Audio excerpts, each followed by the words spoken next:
Bore dda a chroeso cynnes i chi i'n haddoliad o'r Drenewydd y bore yma. Mae'n hyfryd eich cael chi yn gwmniaeth i ni. A very good morning to you and a warm welcome to our worship from Newtown. It's really good to have your company with us this morning and the assurance of the presence of the Lord. For he has promised where 2 or 3 are gathered in his name, he is present with us. Gweddiwn, let us pray. Father God, thank you for this gathering, for bringing us safely to the beginning of this new day.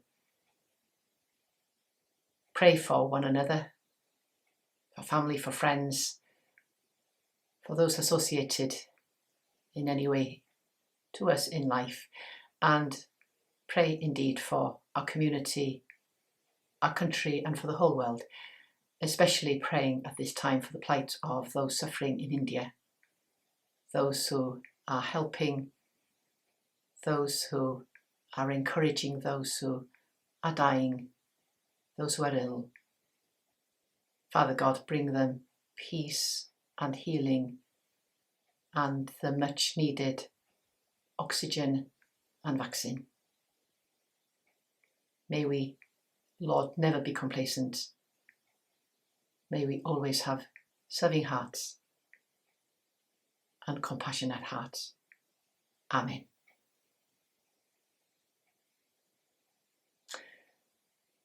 I ddilyn to follow a song encouraging us to enter into worship.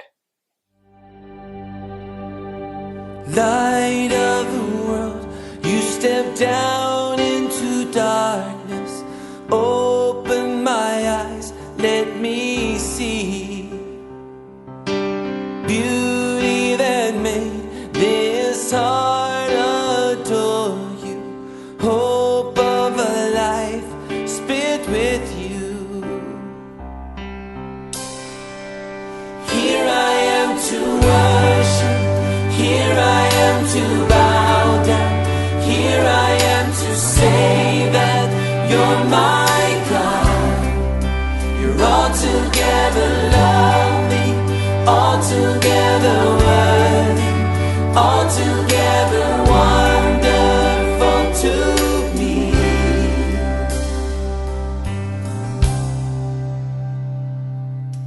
King of all days, oh so highly exalted, glorious in heaven above. Humbly you came to the earth you created, all for love's sake became born.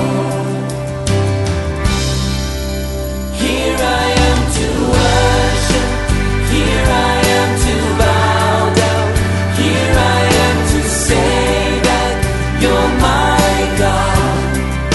You're altogether lovely, altogether worthy, altogether wonderful to me.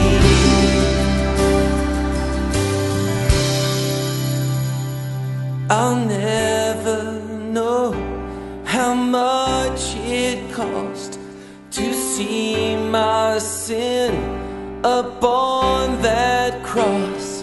I'll never know how much it cost to see my sin upon that cross. I'll never know how much it cost to see my sin upon that cross. I'll never know how much it cost to see my sin upon that cross. Here I am to worship, here I am to bow down, here I am to say that you're my God. You're altogether lovely, altogether worthy, altogether wonderful to me. You're wonderful to me. Here I am to worship, here I am to bow down, here I am to say that you're my God. You're altogether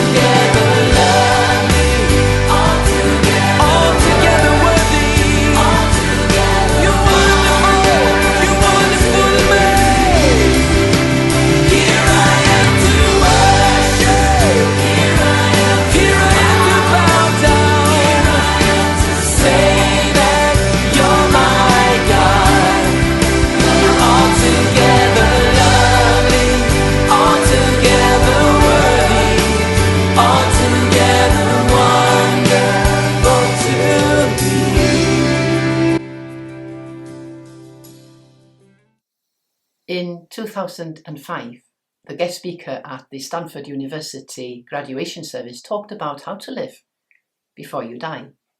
He said, "You've got to find what you love. Your work is going to fill a large part of your life, and the only way to be truly satisfied is to do what you believe is great work. And the only way to do great work is to love what you do. If you haven't found it yet, keep looking and don't settle. As with all matters of the heart, you will know it when you find it. And like any great relationship, it just gets better and better as the years roll on. So keep looking, don't settle." The speaker's name was Steve Jobs, former co-founder and chief executive officer of Apple, a multinational technology company. He died in October 2011. He's been called a tech titan, a visionary, and a pioneer. In that same speech about doing what you love to do in life, Steve Jobs shared the question he asked himself to make sure he was living life to its fullest. He asked himself, if today were the last day of my life, would I want to do what I'm about to do today? How would you answer? Are you satisfied with today's activities? Would you change anything if this was the last day of your life? Listen to what Jesus says about a truly fruitful life. "I am the true vine, and my Father is the vine grower. He removes every branch in me that bears no fruit. Every branch that bears fruit, he prunes to make it bear more fruit. You have already been cleansed by the word that I have spoken to you. Abide in me as I abide in you.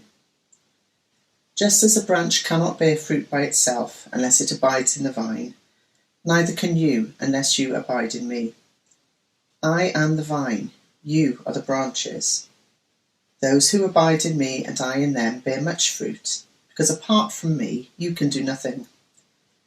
Whoever does not abide in me is thrown away like a branch and withers. Such branches are gathered, thrown into the fire and burned. If you abide in me and my words abide in you, ask for whatever you wish, and it will be done for you. My Father is glorified this, that you bear much fruit and become my disciples. This is the word of the Lord. Thanks be to God." Diolch, Sarah, thank you. Jesus has a vision for our life. He has a vision for our happiness and fulfillment. He shares with us today his vision with this picture of the vine and the branches. Not only does he want our life to be truly productive and fruitful, but he also says that our life is filled with truly great work because it brings glory to God. Steve Jobs advised that until you find great work that you love to do, you should keep looking. Today, Jesus says, stop looking. I am the true vine to a life that bears great fruit. Look no further, only abide in me.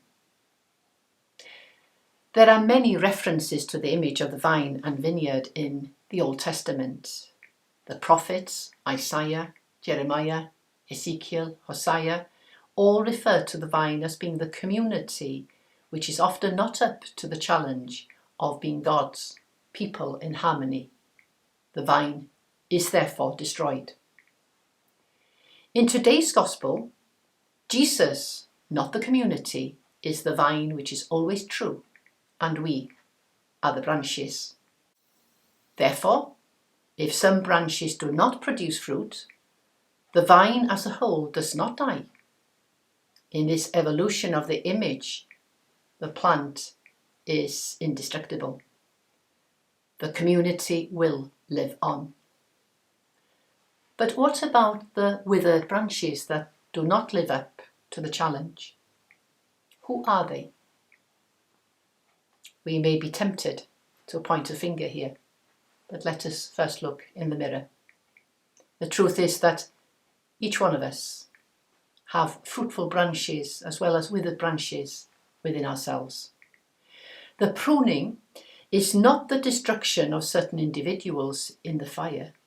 Rather, it is the beautifying of each one of us. And who of us does not need to be pruned? Perhaps the withered branch of being judgmental needs to be cut away from us. God stands ready to prune us into ever more healthy growth and full bloom. But we need to be willing to let go. And why hold on to shunning, selfishness, revenge, envy, or dead-end life plans? Realizing our shortcomings is not a condemnation. This here is a resurrection theme. God is pruning us into a new and better life. We are still connected to the vine. We are invited to abide in Jesus as he abides in us. It's all too easy to read this passage as one of judgment and threat. But the thrust of this passage is promise. Jesus is offering these words to his disciples on the evening of his arrest and the day before his crucifixion, because he knows what is about to happen to him and to his disciples. He knows that they are about to be cut down by the experience of his crucifixion, his death. And he is assuring them that it will not be mere senseless cutting, but that they will survive, even flourish. Jesus also offers these words to his followers. By the time the community for which John writes hear these words, they will have already been scattered, likely thrown out of their synagogue, and have had plenty of reason to feel like they've been totally and utterly abandoned. But John writes to assure them that while they have indeed been cut away, cut off, it is the pruning for more abundant fruit and life. No doubt that was hard to believe, as there was precious little evidence available to the disciples or John's community that they had not been abandoned completely by God, by Jesus. And no doubt it is just as hard for us today to believe that we haven't been abandoned by God, by Jesus. But amid all the uncertainty of life and its distress, reflecting on COVID, Jesus still invites us. Actually, he doesn't just invite us, he promises us that he will not abandon us, but rather he will cling to us like a vine clings to a tree, so that we endure, persevere, and even flourish among these present difficulties. And here's the thing.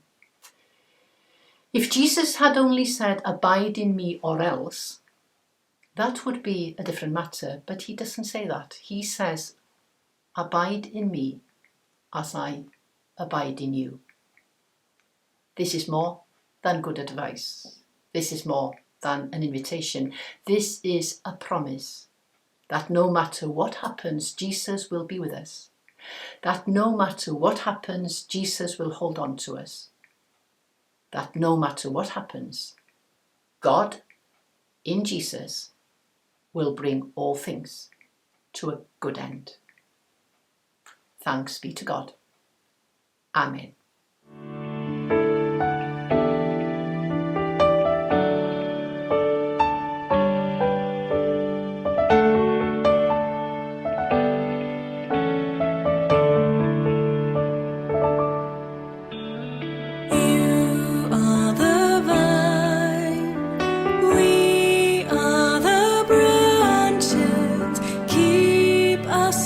Abiding in you.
Newyddion ohon Eglwys, news of our churches.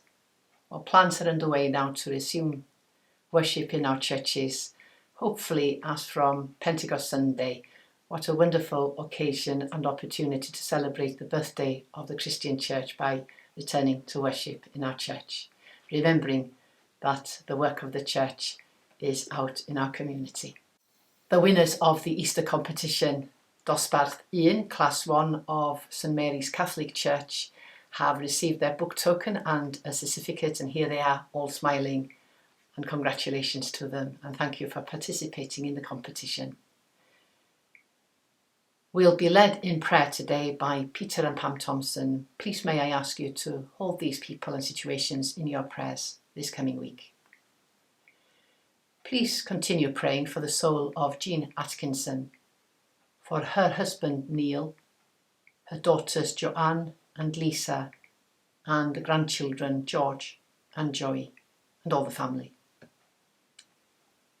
Please pray for the soul of Mark Fawkes. Pray for his parents, Colin and Heather, and for all family members and friends, remembering the grandparents Beryl and Mervyn Fawkes, and we pray for Gwyneth Price. Pray also for the soul of Janine, a 35-year-old mother of a 2-year-old baby daughter, Phoebe, who died suddenly and unexpectedly. We pray for her mother Alison and her father Andrew, her sister Chloe, and for her grandmother Hazel Bromley. Pray for these families, for God to give strength, resilience and hope.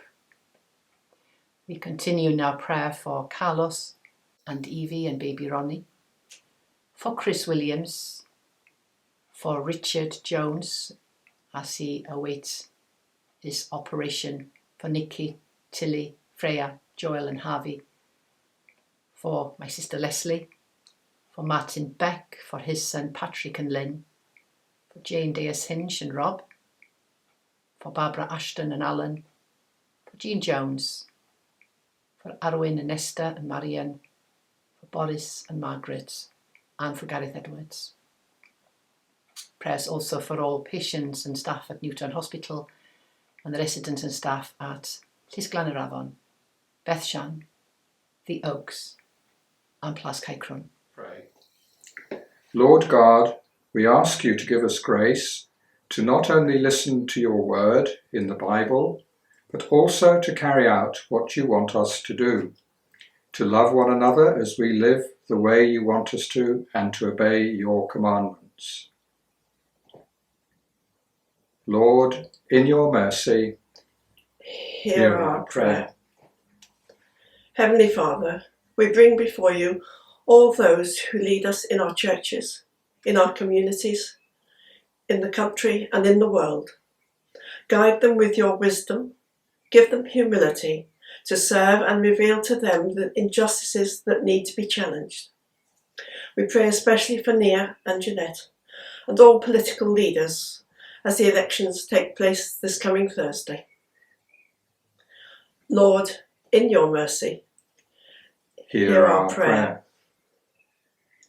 Jesus, our leader and friend, we give you thanks for all those involved in developing and administering the COVID-19 vaccine, which have had and will continue to have a huge impact, not only in our country, but also around the world.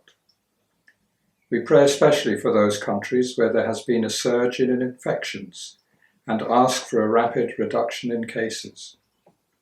We also pray that the availability of vaccines will be global and shared fairly among all nations. Lord, in your mercy, hear our prayer. As we continue to come out of lockdown, we pray for all those who have been affected in any way by the pandemic. We pray especially for our children and young adults as they return to their schools, colleges and universities.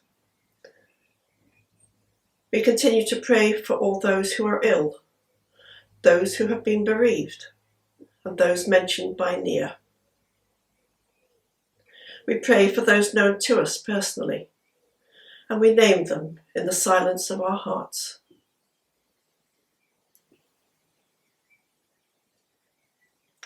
Lord, in your mercy, hear our prayer. We pray for our churches and congregations who have been unable to meet in a physical sense for such a long time, and we look forward to the day when we can meet in church and sing. We also pray for a favourable review for the churches in this mission area following the meetings that took place last week. Merciful Father, accept these prayers for the sake of your Son, our Saviour, Jesus Christ. Amen. And let us join together as we say the prayer that Jesus taught us. Our Father, who art in heaven, hallowed be thy name. Thy kingdom come, thy will be done, on earth as it is in heaven. Give us this day our daily bread, and forgive us our trespasses, as we forgive those who trespass against us. And Lead us not into temptation, but deliver us from evil. For thine is the kingdom, the power, and the glory, forever and ever. Amen. O dyma ni wedi dod o ddiwedd yn hamser oddoliad gyda'n gilydd yn waith drachefn. Gobeithio eich bod chi wedi mwynhau ac wedi derbyn gras a bendith Duw. This brings us to the end of our time of worship yet again. Hope that it's been a pleasurable experience for you and that you have received the grace and blessings of God. Gweddiwn, let us pray.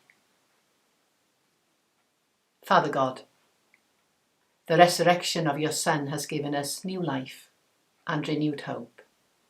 Help us to live as new people in pursuit of the Christian ideal. Grant us wisdom to know what we must do, the will to want to do it, the courage to undertake it, the perseverance to continue to do it, and the strength to complete it. And the blessing of God Almighty, the Father, the Son, and the Holy Spirit be among you this day, tomorrow, and always. Amen.